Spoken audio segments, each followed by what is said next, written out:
De hecho, me puedo quitar la mascarilla, así que se me ve la cara. No se perderían tampoco mucho si no se me ve, pero bueno. Bien, pues como estamos en lo que se conoce como Domingo de Resurrección, pues vamos a hablar de la resurrección del Señor Jesús. Tenemos el relato en los 4 evangelios. Nos vamos a centrar en el relato que encontramos en Mateo, capítulo 28, pero sí que iremos contrastando los detallitos que encontramos en los otros evangelios para ir complementando y tener una idea lo más de conjunto posible. Así que vamos a leer el relato en Mateo capítulo 28, los versículos del 1 al 10.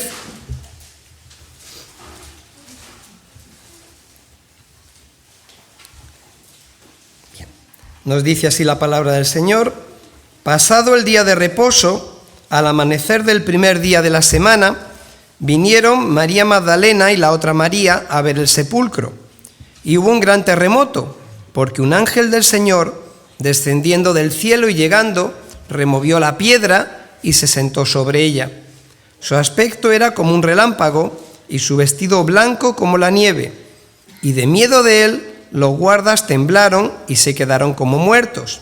Mas el ángel, respondiendo, dijo a las mujeres: no temáis vosotras, porque yo sé que buscáis a Jesús, el que fue crucificado. No está aquí, pues ha resucitado como dijo. Venid, ved el lugar donde fue puesto el Señor. E id pronto, y decid a sus discípulos que ha resucitado de los muertos, y he aquí va delante de vosotros a Galilea. Allí le veréis. He aquí os lo he dicho. Entonces ellas, saliendo del sepulcro con temor y gran gozo, fueron corriendo a dar las nuevas a sus discípulos, y mientras iban a dar las nuevas a los discípulos, he aquí, Jesús les salió al encuentro diciendo: salve. Y ellas, acercándose, abrazaron sus pies y le adoraron. Entonces Jesús les dijo: no temáis, id, dad las nuevas a mis hermanos, para que vayan a Galilea, y allí me verán. El Señor Jesús ha fallecido en la cruz, sería el viernes. Había sido enterrado en un sepulcro nuevo, sabemos que era propiedad de alguien que sí creía en el Señor Jesús y lo había donado, José de Arimatea, para este cometido, cumpliendo así la profecía de Isaías 53, de que con los impíos fue en su muerte, pero no fue sepultado de la forma habitual que se hacía con los que morían de esta manera en la cruz, ¿verdad? Como estaba muy próximo yo a la puesta de sol y entraba lo que era el sábado, pues estas mujeres que querrían haber ungido y preparado su cuerpo para la sepultura, pues no pudieron porque corría prisa y había que respetar el sábado. Así que dijeron, bueno, pues nos esperamos y cuando ya pase el sábado preparamos todo y en cuanto amanezca rápido, cumplimos lo que ella se entendía que era el último servicio al Señor, el último. Así que ese es el contexto. Se me olvidaba, saludo de los hermanos de la iglesia en Trafalgar. Es que a veces me centro y ya me olvido y me dijeron, da saludos a los hermanos de la iglesia. Así que transmito los saludos de los hermanos y hermanas de la iglesia en Trafalgar. No lo había hecho al principio, pero me he acordado a tiempo. Así que, hecho ese inciso, seguimos. Bien, vamos a ir siguiendo un poco el orden de los acontecimientos. Primero vamos a hablar de las mujeres, luego vamos a hablar del ángel y la guardia, luego de la sorpresa que se encontraron las mujeres. Nos asombra esto un poco, pues bueno, si el Señor Jesús había dicho que iba a morir y a resucitar, ¿por qué les pilló por sorpresa? Luego también vamos a hablar del encuentro que tuvieron con Jesús, luego, aunque no se menciona aquí, de la reacción de los discípulos, y luego la reacción de los soldados y los principales sacerdotes lo mencionaremos de pasada. Y como siempre hago, pues un ratito para las lecciones prácticas. ¿Qué nos enseña esto a nosotros después de casi 2000 años transcurridos? Así que vamos por orden. Las mujeres. Se nos menciona aquí a María Magdalena y a la otra María.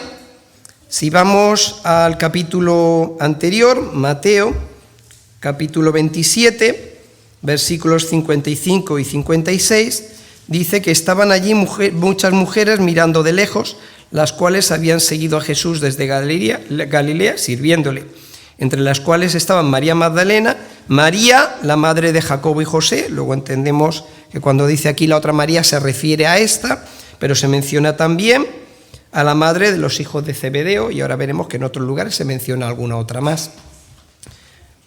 La madre de los hijos de Zebedeo posiblemente es la que en Marcos 16:1 se nombra como Salomé. Encontramos en Marcos capítulo 16, dice: cuando pasó el día de reposo, María Magdalena, María la madre de Jacobo y Salomé compraron especies aromáticas para ir a ungirle. Y Lucas nos menciona otra más que se llamaba Juana. Lucas capítulo 24, versículo 10. Dice: eran María Magdalena y Juana y María madre de Jacobo y las demás con ellas. O sea que de algunas, posiblemente eran incluso algunas más, de estas que desde Galilea le habían ido sirviendo con sus bienes y quieren rendir su último servicio al Señor. Sabemos que ellas estuvieron cerca de la cruz viendo esto, lo que ocurrió. En Mateo 27:55 lo hemos leído, estaban allí muchas mujeres mirando de lejos. Lucas 23:44, si se agobian con los textos, yo lo menciono y ustedes escuchan, que no hay ningún problema, ¿vale? Lucas 23:49 dice que pero todos sus conocidos y las mujeres que le habían seguido desde Galilea estaban lejos mirando estas cosas. Pero Juan nos dice que había varias que estaban al pie de la cruz.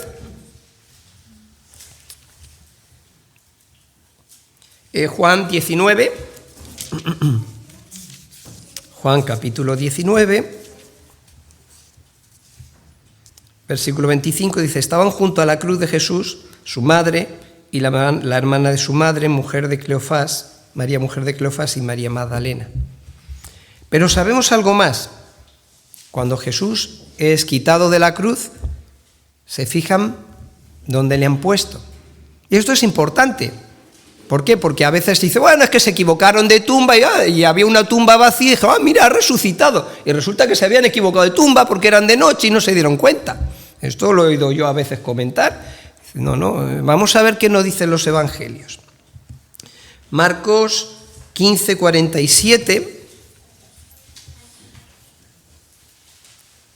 Bueno, vamos a leer desde el 45. Dice: informado por el centurión, dio el cuerpo a José de Arimatea, el cual compró una sábana y quitándolo lo envolvió en la sábana y lo puso en un sepulcro que estaba cavado en una peña e hizo rodar una piedra a la entrada del sepulcro. Versículo 47, importante.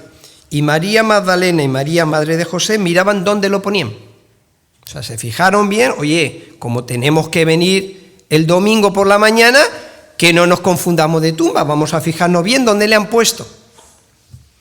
Y algo similar encontramos en Lucas, capítulo 23, versículo 55.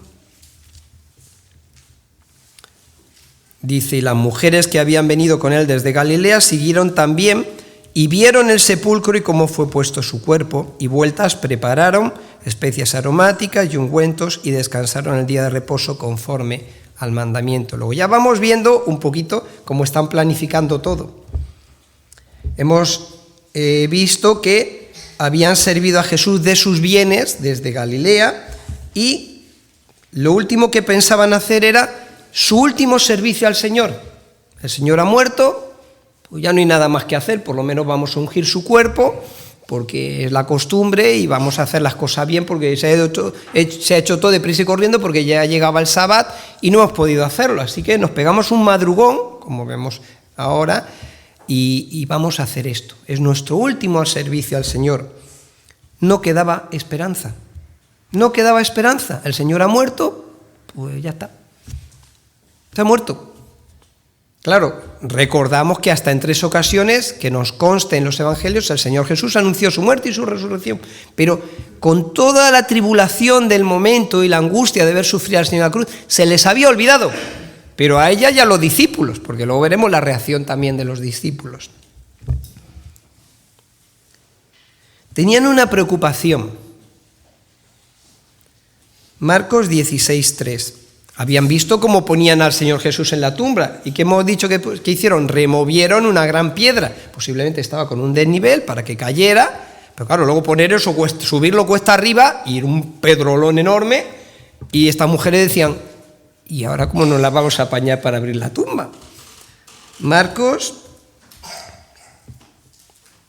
capítulo 16, versículo 3, dice, pero decían entre sí, ¿quién nos removerá la piedra de la entrada del sepulcro?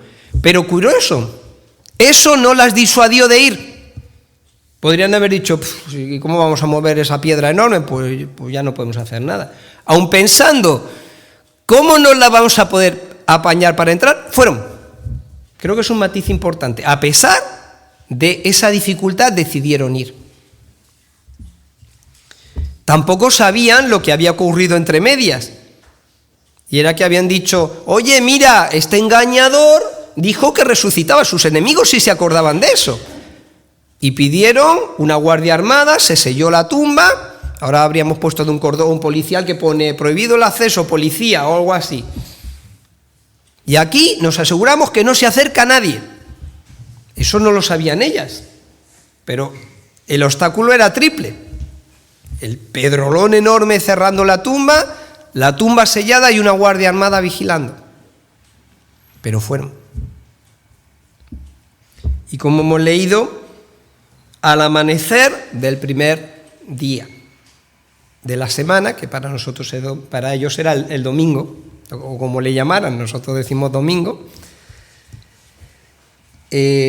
Marcos y Lucas dicen muy de mañana, o sea, se pegaron un buen madrugón, pusieron el despertador bien prontito para levantarse, tener tiempo de ir a primera hora de la mañana. Eso respecto a las mujeres. El relato del acontecimiento de cómo se abre la tumba solo lo encontramos aquí en Mateo. Reconozco que me gusta mucho Mateo, porque vemos por un lado el sentir de este mundo poniendo toda la oposición posible para que esto salga mal y los discípulos no tengan ni la más mínima oportunidad de ir diciendo por ahí que Jesús ha resucitado. Y venga obstáculos, y llega un ángel, no las legiones de ángeles celestiales, uno baja y pone todo eso patas arriba. Es tremendo. Además hay un detalle que a mí me impresiona mucho. Dice, descendiendo del cielo y llegando, removió la piedra y se sentó sobre ella. No sé, yo lo digo con todo el cariño del mundo, que nadie se me ofenda, por favor. No sé si los ángeles silban, pero yo casi me lo imagino sentado en la piedra y todos los guardias ahí tirados por el suelo. Es tremendo. Tanta oposición, tanto intentar impedir los designios y los propósitos de Dios, y un ángel, uno, no la corte celestial, no los ejércitos celestiales, uno baja, mueve la piedra, se sienta ahí tan campante y ala, todos tiras por el suelo, se acabó el problema. Y las mujeres, ya tenéis el paso libre. Ya tenéis el paso libre, pero no para lo que vosotras pensáis.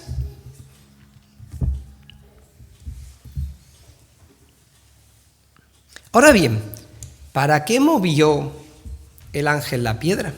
¿Para que Jesús saliera? Si Jesús ya no estaba allí. Para que los testigos comprobaran que la tumba estaba vacía. Se nos ha mencionado de Hechos capítulo 13 y se nos ha mencionado de Hechos capítulo 2. Y nosotros somos testigos de estas cosas, porque iban a tener que predicar a todo el mundo, empezando por Jerusalén, Judea, Samaria y hasta el último de la tierra, que esa tumba está vacía.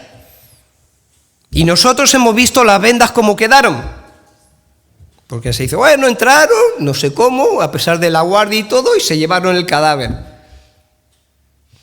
Sí, y deprisa y corriendo te da tiempo a desenvolverlo todo y dejarlo todo colocadito como lo vieron luego los discípulos. Aquí hay algo que no me cuadra.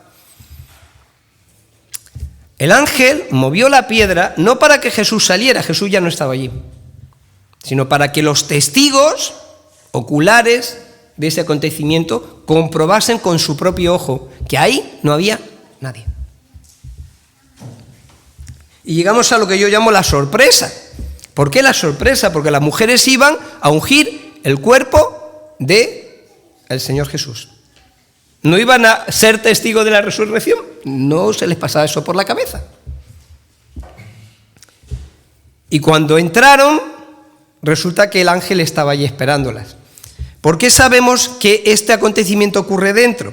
Pues porque, fíjense, versículo 8 dice, entonces ellas saliendo del sepulcro, luego el ángel estaba sobre la piedra, pero al cabo de un rato pues se preparó ahí dentro para cuando llegaran las mujeres. Y si miramos en Marcos y en Lucas, se nos dice que el acontecimiento es dentro de la tumba. Si Marcos 16, 4 y 5...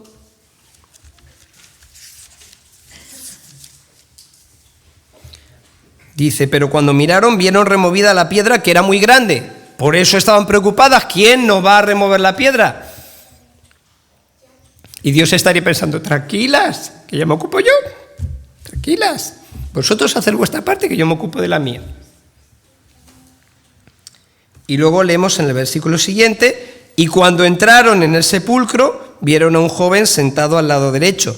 Lucas nos habla de 2 varones. Bueno, tampoco vamos a discutir si era uno, eran 2, o uno movió la piedra y el otro estaba dentro esperando y luego se añadieron. Tampoco pasa nada. Lo importante no es eso, si había uno o había 2, lo importante es que la tumba estaba vacía.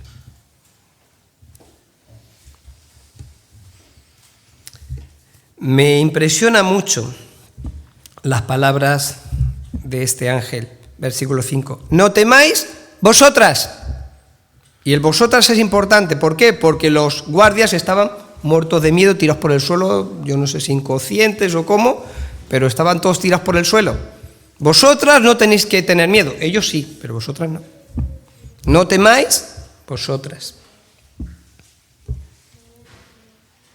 Dice algo más, porque yo sé que buscáis a Jesús. Fíjense con esta expresión porque luego la compararemos con la siguiente frase.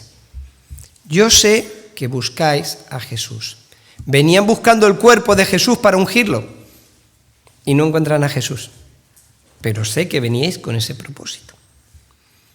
Y dice algo más, el que fue crucificado.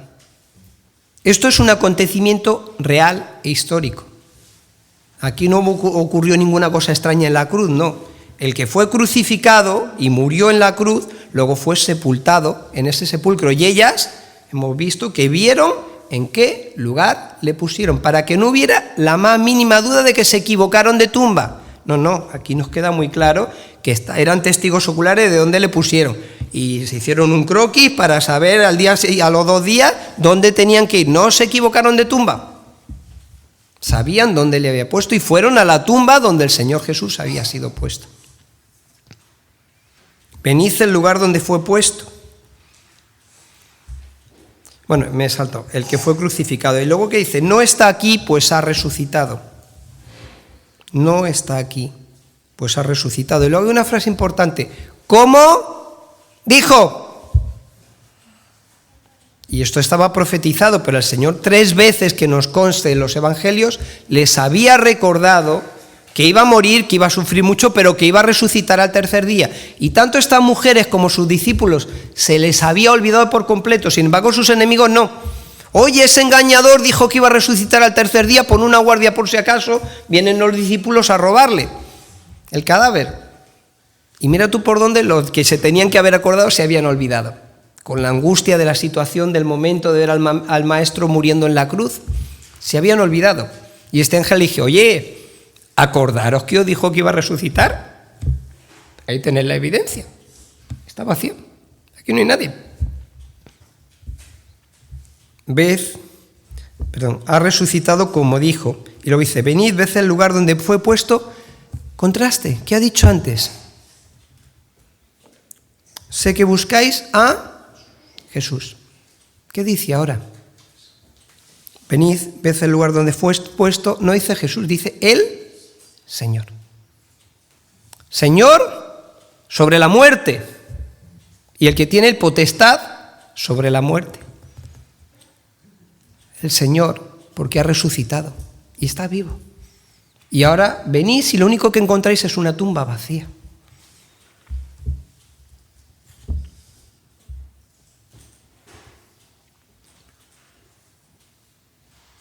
Y luego les da un encargo.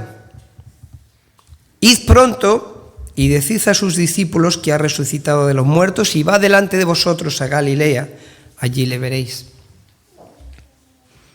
¿Qué se nos dice después? Pues que empezaron a cumplir el encargo. ¿Cómo iban? Nos dice que corriendo y con gran gozo, pero también con temor. Estaban impresionadas por lo que había acontecido. Y es interesante, cuando están obedeciendo el encargo que se les acaba de dar es cuando el Señor se aparece a ellas. Sabemos que en Juan se nos menciona que primero apareció a María Magdalena. Aquí se habla un poco más en conjunto. Y la reacción es que le adoraron. Otra cosa importante, porque nos vamos a Apocalipsis y en 2 ocasiones vemos a Juan que se arrodilla para adorar a un ángel y dice, no, por favor, no, yo soy consiervo tuyo, adora a Dios, a mí no me adores, adora a Dios. Y Jesús jamás rechazó la adoración. ¿Por qué? Porque es Dios. Ahí tenemos otro argumento más. Ahí tenemos otro argumento más. Porque son cosas que salen sobre la marcha, pero si las analizamos, pues ahí tenemos otro argumento más. Jesús jamás rechazó la adoración. ¿Por qué? Porque era digno de ella, era Dios.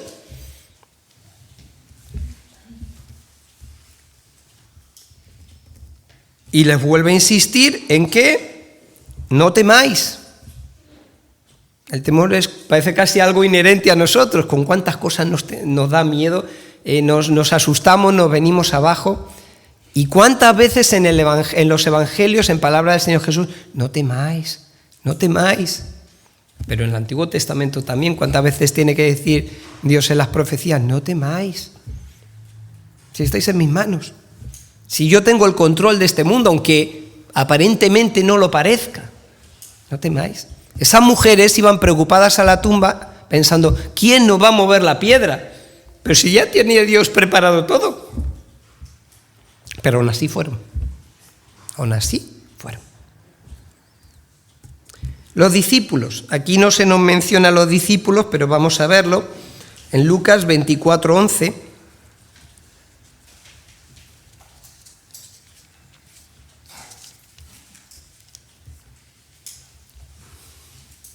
Bueno, vamos a leer desde el 10. Eran María Magdalena y Juana y María madre de Jacobo y las demás con ellas, quienes dijeron estas cosas a los apóstoles. Mas a ellos les parecían locura las palabras de ella y no las creían. Esa fue la reacción de los discípulos. ¿Qué estáis diciendo?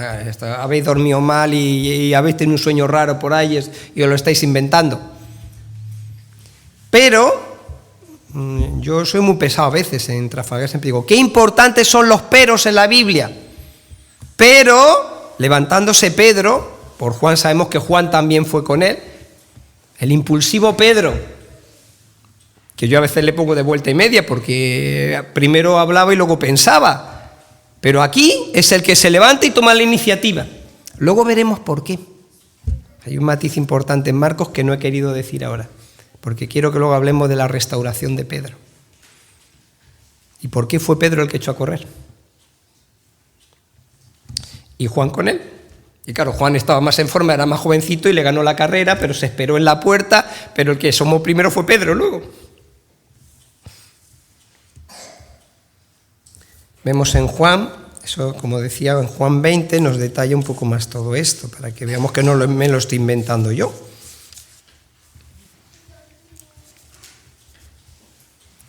Dice Juan 23, y salieron Pedro y el otro discípulo, se refiere a Juan mismo, y fueron al sepulcro, corrían los dos juntos, pero el otro discípulo corrió más a prisa que Pedro y llegó primero al sepulcro. Pues era más joven y a lo mejor pues estaba más en forma también, se iba todos los días a pegarse una carrerita para ponerse en forma por las mañanas, lo que fuera, pero corrió más, llegó antes, pero era menos lanzado, se asomó pero se quedó fuera.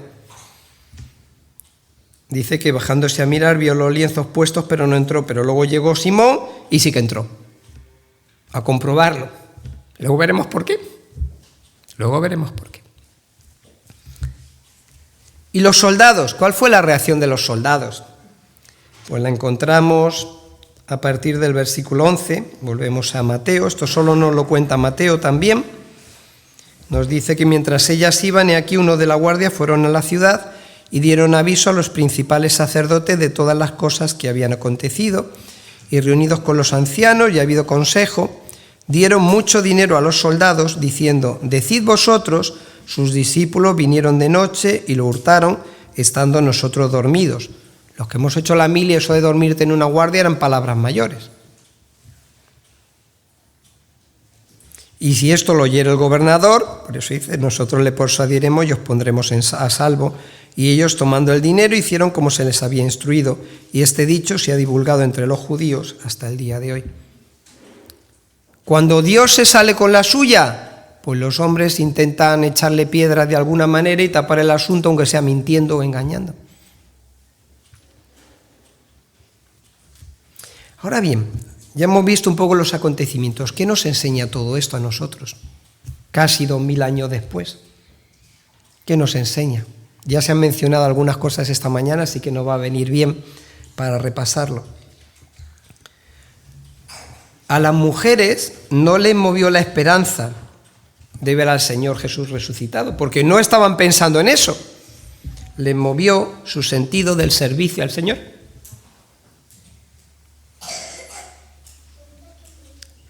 Pensemos lo que hemos dicho. Su preocupación era: hay una gran piedra, ¿cómo la vamos a mover? Y lo lógico habría sido decir: pues esto es imposible, como no vamos a poder, pues no vamos. ¿Para qué nos vamos a molestar? Nos vamos a pegar el madrugón, pero aún así fueron. Y Dios proveyó, aunque no de la forma que ellas esperaban. En su fidelidad y en su obediencia fueron recompensadas. Fueron las primeras en ver a Jesús resucitado, antes que los discípulos. ¿Qué nos recuerda esto? Lo que nos dice el apóstol Pablo: nuestro trabajo en el Señor no es en vano. Ni siquiera el impedimento de la piedra las disuadió de ir a la tumba. Y nosotros a veces pues se nos ocurren impedimentos y bueno, es que fíjate, no sé, y a lo mejor pues nos amparamos en ciertos impedimentos para no servir al Señor en ciertas cosas. Y estas mujeres, a pesar de todo, pensando que a ver cómo vamos a mover la piedra, aún así prepararon todo lo necesario y fueron. Y se pegaron un buen madrugón, además. Se pegaron un buen madrugón. Respecto a los obstáculos del hombre a los propósitos de Dios, hay un corito que en mis tiempos se cantaba que decía: muerte, tumba, sello y guardia. ¿Quién podrá con tal poder? ¿Quién? El Dios de los cielos. El Dios de los cielos. Pensaban que habían dejado todo atado y bien atado y aquí ya no hay problemas, porque claro, con una tumba, con la guardia y la tumba sellada, estos no se van a atrever. Pero no contaban con el Dios de los cielos. Y mandó un ángel. No los ejércitos celestiales, un ángel. Y se acabó el problema. Pero si eso no funciona, pues ya lo hemos visto. Soborno, mentira, e intentamos echarle tierra al asunto. Así es como reaccionan los poderes guiados por el príncipe de este mundo. Vamos a intentar tergiversar la verdad y engañar todo lo posible y que esto quede lo más escondidito posible y que si podemos que nadie se entere. Que nadie se entere. Pero resulta que si vemos los distintos discursos en el libro de los Hechos, tiene 3 pilares fundamentales. Cristo ha muerto y vosotros lo habéis matado. Segundo, Cristo ha resucitado y Dios le ha exaltado. Y tercero, nosotros somos testigos. Y el apóstol Pablo en 1 Corintios empieza a hablar de los distintos testigos y dice, y luego se apareció a más de 500 personas. ¿Qué quiere decir con eso? Oye, si quieres comprobarlo, investiga. En un juicio, 2 o 3 testigos, si son fiables, bueno, ahora ya hay muchas pruebas científicas y demás, pero hasta no hace tantos años, el testimonio de varios testigos que no se contradigan y que sean fiables, servía para incriminar a alguien. Pues aquí Pablo está diciendo que hay muchos más de 2, de 3, de 20, de 12, más de 500. ¿Quieres comprobarlo? Pregunta y Dios te contará. Quería hablar ahora de Pedro. Vamos más o menos bien de tiempo, pues vamos a hablar de Pedro. ¿Por qué de Pedro? ¿Quién echó a correr? Pedro. ¿Por qué? Sí, porque era un echado para adelante, sí, pero había algo más. Vamos a ir paso a paso y luego veremos ese matiz que hace que Pedro eche a correr. Lucas capítulo 22, versículo 32.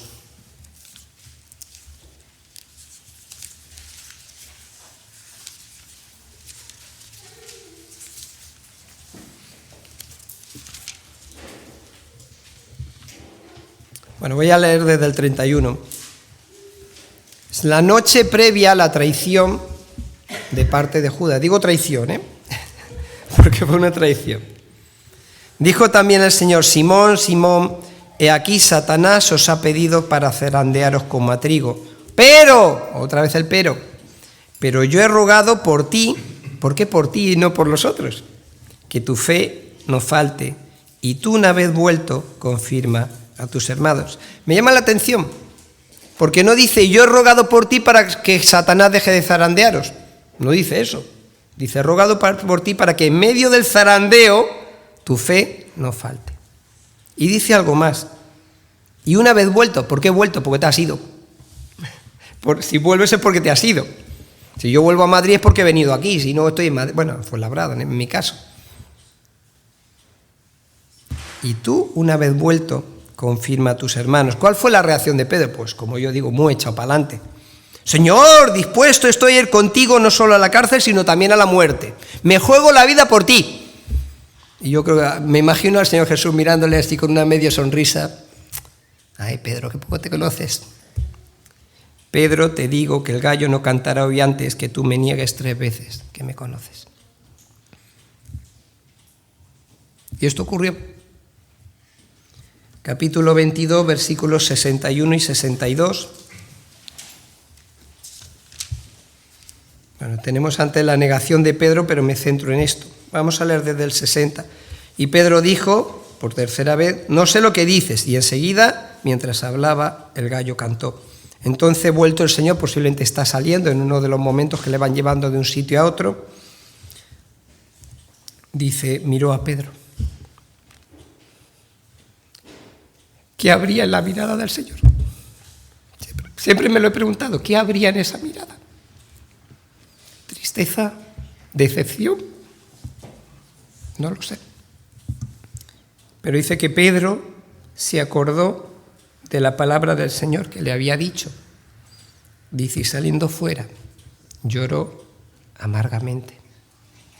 Hay un poema de Santo García Rituerto que se llama El beso del olivar, me encanta, compara la traición de Judas y la negación de Pedro. Y termina con la siguiente frase: Pedro llora arrepentido, Judas no supo llorar. Es precioso el final. Pedro llora arrepentido, Judas no supo llorar. Se lamentó, pero no se arrepintió, se ahorcó. Ahora bien, el punto de inflexión que me he saltado a propósito, ¿por qué Pedro echa a correr? Vamos a ponernos en el lugar de Pedro. El último trato que has tenido con el maestro es negarle 3 veces. A pesar de que te había dicho que eso iba a ocurrir, pues le has negado 3 veces. Y ahora resulta que el Señor ha muerto. No tienes forma de solucionar lo que has hecho. No tienes forma de solucionar lo que has hecho. Ya no hay vuelta atrás. Marcos, capítulo 16, versículo 7. Y recordemos que Marcos, su principal fuente de información es el apóstol Pedro. Y es el único que dice este matiz.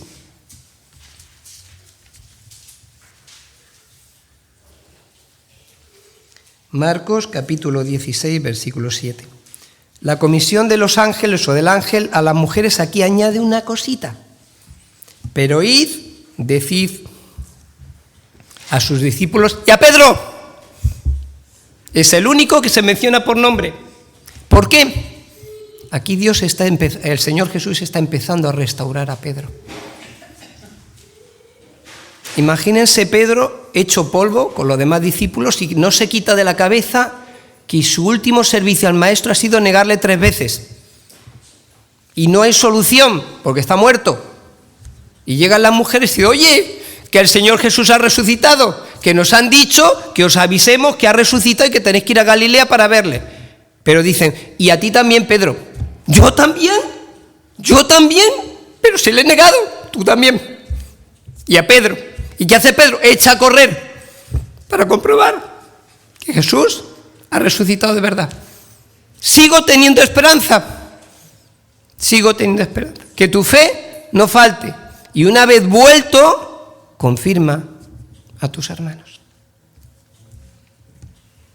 ¿Sabemos algo más? Jesús tuvo un encuentro privado con Pedro. ¿De qué hablaron? Solo saben Pedro y el Señor, nada más. Lucas 24:34, cuando los discípulos que se encuentran con el Señor camino de Emaús se dan cuenta de quién es y regresan corriendo y dicen, oye, ¿qué hemos encontrado al Señor Jesús? 24:34 dice, levantándose, en la misma hora volvieron a Jerusalén y hallaron a los 11 reunidos y a los que estaban con ellos que decían, ha resucitado el Señor verdaderamente y ha aparecido a Simón, a Pedro. Tenía cosas privadas que hablar con Pedro. Y luego llegamos a Juan capítulo 21, cuando después de esa pesca milagrosa, coge aparte a Pedro y le dice, ¿me aman más que estos? Sí, Señor, tú sabes que te amo. Y 3 veces le preguntan, ¿por qué 3 veces? Porque le negó 3 veces. ¿Me aman más que estos? Y al final Pedro dice que se entristeció y dice, tú sabes que te amo. Ahí el verbo cambia, no es el mismo amor unas veces que otras, pero bueno, ahora no vamos a entrar en el matiz. Pero ¿por qué es importante esto? Hace años, en un libro leí una frase que me impresionó mucho. Dice que Jesús es el único capaz de juntar los pedazos rotos de nuestra vida. El único. Y a lo largo de los evangelios vemos muchas personas, hombres y mujeres, con la vida destrozada y que Dios reconstruyó la persona del Señor Jesús. Pero tenemos a Pablo. Ha negado al Maestro 3 veces y el Maestro ha muerto. ¿Qué va a ser de mí? ¿Qué va a ser de mí si el último servicio que he hecho al Maestro es negarle? Pero hay esperanza, Pedro. Y ya está diciendo, antes de negarle, y que tu fe no falte, yo estoy orando por ti. Y una vez vuelto, porque vas a volver, confirma a tus hermanos.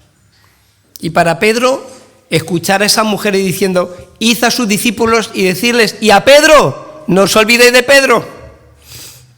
Debió de ser. Yo me imagino a Pedro corriendo y llorando camino de la tumba. Yo también, pero si te he negado, Señor, tú también. Yo voy a reconstruir tu vida. Y luego tuvo una conversación privada con él. ¿Qué dijo?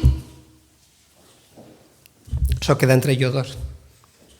Y después públicamente le restaura respecto al resto de apóstoles. Y el primer discurso, hablando de un Jesús resucitado, es el de Pedro.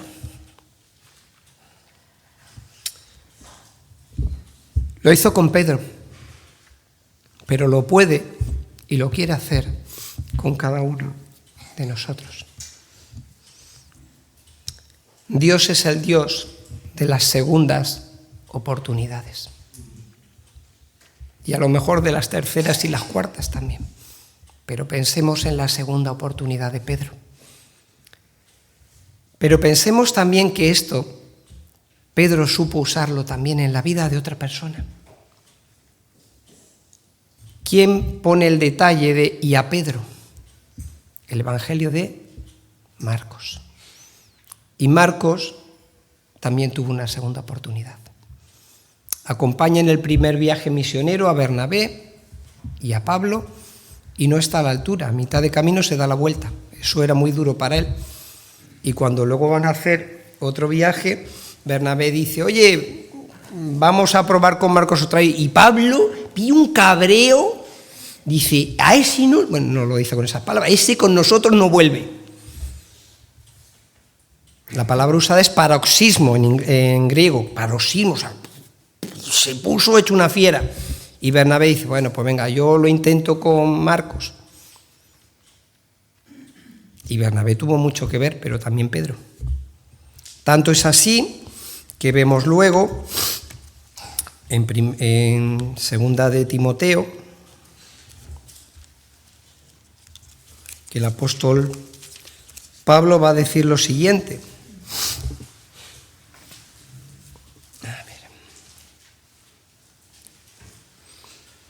Versículo 11, toma a Marcos y tráele conmigo porque me es útil para el ministerio.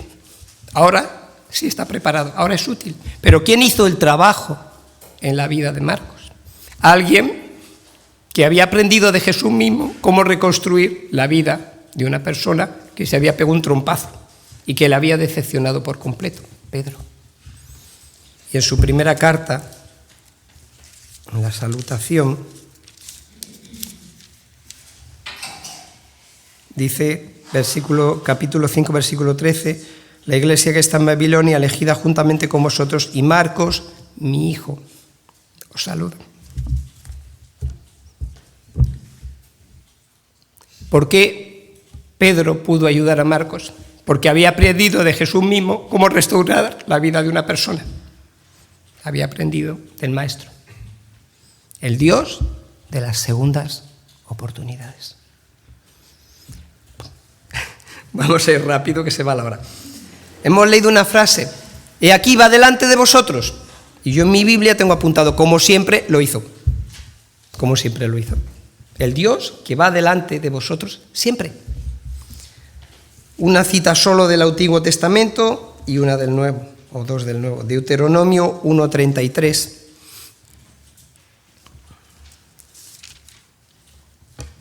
Dice, vuestro Dios, quien iba delante de vosotros por el camino, para reconoceros el lugar donde habíais de acampar, con fuego de noche, para mostraros el camino por donde anduvieseis, y con nube de día. Y cuando en Juan 18 van a aprender a Jesús, ¿qué dice? Y Jesús se adelantó. ¿A quién buscáis? A Jesús Nazareno. Yo soy. Y se caen todos al suelo. Tremendo. Y se caen todos al suelo. Y yo me lo imagino levantándose titubeante. ¿A quién buscáis? A Jesús. Yo soy, pero dejad a estos. Venís a por mí, dejadles a ellos. Y en Marcos 10:32, cuando van camino de Jesús, dice, de Jerusalén, dice, y Jesús iba delante, y ellos le seguían con miedo. Y se para y le dice, ¿a dónde van a Jerusalén y por qué razón? Jesús va delante, nuestro, siempre. Y terminamos con la resurrección. Esta mañana un hermano decía, bueno, ¿y esto para qué nos sirve a nosotros? Vale, Jesús ha resucitado, bueno, ¿y qué? ¿Y qué? Vale, sí, que bien, el Señor está vivo, pero eso tiene una trascendencia para nosotros, por supuesto. En Juan 14:19, el Señor Jesús, esa noche antes de ser entregado, hizo esta afirmación solemne, porque yo vivo, vosotros también viviréis. Si eso lo dice alguien que se ha quedado enterrado en la tumba, rómpelo y tíralo a la basura, pues no sirve para nada, pues está muerto. Pero porque yo vivo y vive, vosotros también viviréis. En 1 Corintios se habla de las primicias. La semana pasada, dando Deuteronomio 26 en Trafalgar, hablábamos del rito de las primicias. ¿Qué eran las primicias? El primer fruto de la tierra. Y Dios les dijo, cuando entres a tomar posesión de la tierra de Israel y cojas los primeros frutos, los llevarás en una cesta al sacerdote y dirás, un arameo a punto de perecer fue mi padre, y vas a recordar todo lo que Dios ha hecho en tu vida y darle gracias llevando el primer fruto. Y eso eran las primicias. Pues Jesús son las primicias. ¿Por qué? Pues el primer fruto de la resurrección para no volver a morir. ¿Por qué digo esto? Porque en los evangelios encontramos 3 resurrecciones, a lo mejor hubo más, pero que nos conste 3, pero luego volvieron a morir. Pero este es el primero que ha muerto y ha resucitado para no volver a morir más. Y Level nos dice, y vosotros vais detrás. Vamos a leerlo. 1 Corintios 15, 20 a 23.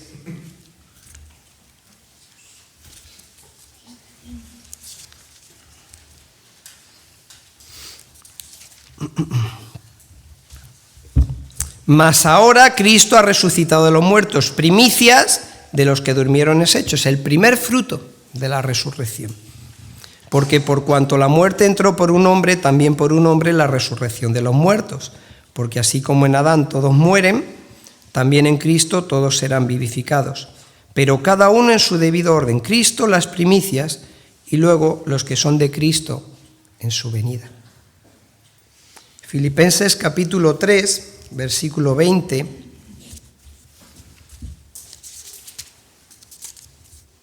Dice, nuestra ciudadanía está en los cielos. Si yo saco aquí el carnet de identidad, me acredita como ciudadano del Estado español.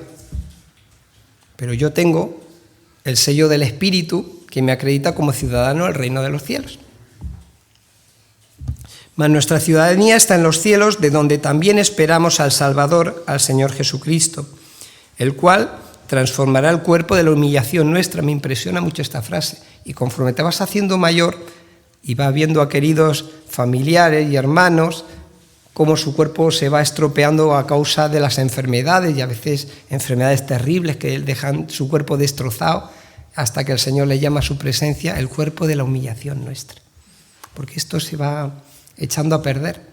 Pero no nos quedemos solo en esa parte, el cual transformará el cuerpo de la humillación nuestra para que sea semejante al cuerpo de la gloria suya. ¿Y cómo va a hacer esto? Por el poder con el cual también puede sujetar a sí mismo todas las cosas.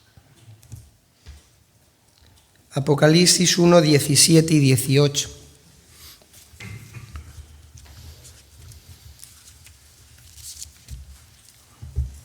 En aquella visión tremenda que impresionó tanto a Juan, que dice que cuando le vi caí como muerto a sus pies. Y él puso su diestra sobre mí diciéndome, no temas, otra vez, no temas. Yo soy el primero y el último, el que vivo y estuve muerto. Vivo y estuve muerto. Es importante como lo dice. Mas he aquí que vivo por los siglos de los siglos. Amén. Y como hemos dicho, porque yo vivo, vosotros también viviréis. Y no lo tenía apuntado, pero voy a acabar con un par de cosas más. Y cuadramos la hora. Primera de Tesalonicenses, los creyentes en Tesalónica estaban muy apurados. ¿Por qué? Porque pensaban que el Señor iba a volver enseguida y resulta que había hermanos que se estaban muriendo. ¿Y qué va a pasar con ellos? ¿Qué va a pasar? Se han muerto, ya no van a disfrutar cuando el Señor venga. Tranquilos, que Dios sabe hacer las cosas bien. Los que estemos vivos ascenderemos directamente y los que están muertos van a ser resucitados. Y nos vamos a encontrar en las nubes con el Señor. ¿Y qué dice ahí? Pues quiero destacar dos frases. Versículos, estoy leyendo en 1 Tesalonicenses 4, versículos 17 y 18. Dice, para recibir al Señor en el aire, y así estaremos siempre, siempre con el Señor. ¿Se han fijado cuando se nos ha leído en 1 Corintios dos palabritas muy importantes? La muerte del Señor anunciáis hasta que Él venga. ¿Qué quiere decir eso? ¿Saben una cosa? Esto tiene fecha de caducidad. Tiene fecha de caducidad. Cuando el Señor venga ya no vamos a necesitar esto. ¿Por qué? Pues lo estamos haciendo en memoria de Él. ¿Para qué vas a estar recordando a alguien que estás viendo? No tiene sentido. Si estoy cara a cara con el Señor, ¿para qué le voy a recordar si le estoy viendo? Esto ya no tendrá sentido. Tiene fecha de caducidad hasta que el Señor venga. ¿Y qué nos dice al final? Por tanto, alentaos los unos a los otros con estas palabras. El Señor viene. ¿Cuándo? Puede ser en cualquier momento. A lo mejor estamos saliendo por la puerta y nos lleva. O a lo mejor muchos todavía tenemos que pasar por la muerte. No lo sabemos. Eso está apuntado en lo designio de Dios. No lo sabemos. Pero tenemos la certeza de que estaremos con el Señor para siempre. Y el apóstol Pablo dice, alentaos, animaos con estas palabras, que a veces lleváis una vida que parece que vamos arrastrando los pies por esta tierra. Yo el primero, no lo digo por lo demás, yo el primero que a veces dice, ay, qué bajón tengo, qué... Pero si tenemos motivos para estar gozosos todo el día, alentaos los unos a los otros con estas palabras. Los cristianos de los primeros tiempos decían, Maranata, el Señor viene, y lo tenían en mente continuamente. Y a nosotros nos pasa como a los discípulos después de la muerte de Jesús, parece que se nos olvida. Parece que se nos olvida, que no se nos olvide, que tenemos una esperanza que nada ni nadie nos podrá arrebatar jamás. Nadie. Me encanta ese himno cuando la trompeta del Señor toque la final. Y dice, y cuando allá se pase lista, cierto estoy, que por su gracia, no por mis méritos, por su gracia, allí estaré. Yo, como digo siempre, el Apocalipsis no dice nada de que se pase lista. Bueno, a lo mejor sí, no lo sé, pero vamos a imaginarnos la escena. Antonio Ribes, presente. Estoy. El cielo está lleno de pecadores, pero de pecadores arrepentidos, como Pedro. Que tu fe no falte. Dios es el Dios de las segundas oportunidades, pero aprovechémoslas. Bien, pues vamos a despedirnos. Con oración me he pasado unos minutos, lo siento, y mira que estaba mirando el reloj, pero me pasó un pelín. Bueno, pues vamos a orar un momento y ya despedimos la reunión. Señor, te damos muchas gracias en esta mañana por este tiempo en tu presencia, por haber podido recordar un domingo más los acontecimientos de la cruz, traer a nuestra mente y a nuestro corazón el hecho de que nos amabas tantísimo que estuviste dispuesto a enviar a tu Hijo amado a morir por cada uno de nosotros. Gracias, Señor, porque no escatimaste ni a tu propio Hijo, sino que lo entregaste por nosotros. Gracias, Señor, porque no se quedó en la tumba, sino que resucitó al tercer día y esperamos el momento en el cual venga a recogernos con poder y gran gloria, para establecer por fin un reino de paz en este mundo, después de tantas guerras y de tantos conflictos, Señor. Y como nos dice el apóstol Pablo, y estaremos para siempre con el Señor. Ayúdanos a alentarnos y animarnos con estas palabras, recordando que tenemos una esperanza viva, guardada y reservada para nosotros en los cielos. Gracias, Señor, porque has puesto este tesoro en vasos de barro, así nos sentimos tantas y tantas veces, pero gracias porque, igual que tuviste paciencia con Pedro y la restauraste, así tienes misericordia de cada uno de nosotros y tienes cuánta paciencia con nosotros, Señor, para restaurarnos, aun en medio de tantas caídas, de tantas incoherencias, de tantas veces, Señor, que no estamos a la altura de lo que deberíamos hacer para servirte a ti. Pero gracias, Señor, porque aun a pesar de todo, quieres seguir usándonos para la extensión de tu reino, para alabanza y gloria de tu nombre, aun a pesar de nuestros torpes labios, a veces incluso de nuestros corazones tristones y alicaídos, Señor. Gracias porque tú sigues haciendo tu obra en cada uno de tus hijos. Gracias porque en medio de estos tiempos tú sigues haciendo maravillas en medio de tu pueblo, porque tu mano no se ha cortado para salvar, y aún en este siglo XXI todavía hay hombres y mujeres que siguen entregando tus vidas a ti y siguen siendo rescatados y siguen siendo salvos por tu gracia. Gracias, Señor, porque lo que has preparado para nosotros es maravilloso.